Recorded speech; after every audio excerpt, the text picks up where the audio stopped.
पोपटलाल पूरे दिल्ली शहर में बड़ी बड़ी डींगे मारने के लिए प्रसिद्ध था। साथ ही वो अव्वल दर्जे का पेटू भी था। उसकी इस आदत के चलते कोई भी आदमी उसे अपने घर भोज पर नहीं बुलाता था। फिर एक दिन पोपटलाल अपनी बहन के घर जाता है, जो दूसरे शहर में रहती थी। अरे पोपटलाल, बड़े दिनों के बाद तुझे मेरी याद आई। माय डियर बहना, तू तो जानती है मैं अपने कारोबार में कितना व्यस्त रहता हूँ। हाँ, तेरी बात भी सही है। अब आया है तो कुछ दिन ठहर के जाना। अरे दीदी, ये भी कोई कहने की बात है।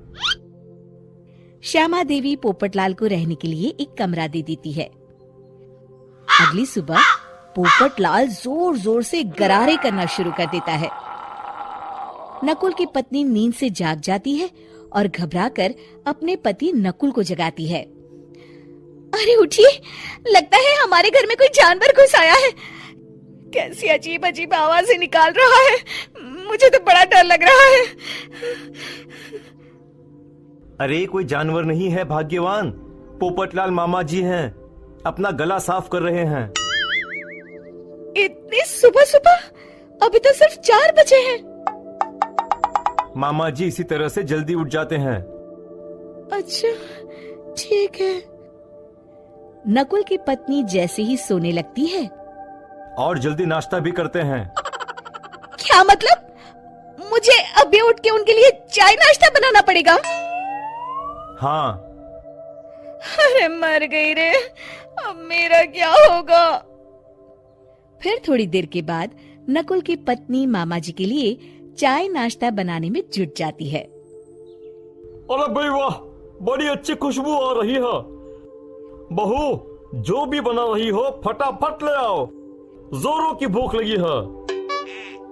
हाँ मामा जी, अभी लाती हूँ। देखते ही देखते पोपटलाल सारा नाश्ता चट कर जाता है। बहू, कल से पराठे में देसी घी ज्यादा डालना, आज कुछ मजा नहीं आया। हे भगवान, इसका नाम तो पेटू लाल होना चाहिए था। पूरे 10 लोगों का नाश्ता अकेले हजम करने के बाद भी इन्हें मजा नहीं आया। इस तरह रोज पोपटलाल सुबह सुबह घर के सभी लोगों को नींद से बेवक्त जगा देता था और हमेशा खाने की उल्टी सीधी फरमाइश करते रहता था। देखते ही देखते गुप्ता परिवार की दिनचर्या अस्त व्यस्त हो जाती है। अरे भाई, खाने का असली मजा तो इस घर में है। अरे माँ, ये पोपटलाल मामा यहाँ और कितने दिन रुकेंगे? ये अकेले इतना खाना खा जाते हैं कि आज राशन वाला मुझसे पूछ रहा था कि अरे भाई, क्या आप लोगों ने घर में हाथी पाल लिया है? अरे बेटा, अब घर के मेहमान को कोई सीधे मुंह कैसे निकाल सकता है? माँ जी, अब बर्दाश्त की इंतहा हो गई है। मैं अकेले इतना काम नहीं कर सकती।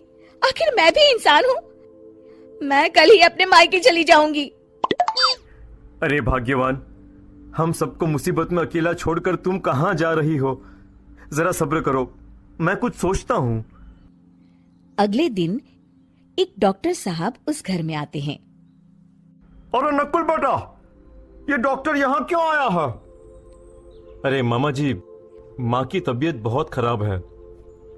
तबीयत तो खराब होगी ही, तुम लोग उल्टा सीधा खाना जो खाते रहते हो। देखो नकुल, मैं तुम्हारा फैमिली डॉक्टर हूँ, इसलिए आज से मैं जो कहूंगा तुम सबको वही खाना रोज खाना पड़ेगा। आजकल कितनी बीमारियां फैल रही हैं, पता भी है तुम्हें? आज से तुम सब सिर्फ सलाद और करेले का जूस पियोगे, समझे? डॉक्टर अंकल, आप ठीक कहते हैं। पोपटलाल घबरा के, अरे क्या खाक ठीक है भांजे? ये डॉक्टर सीधे सीधे हमें घास फूस खाने के लिए कह रहा है।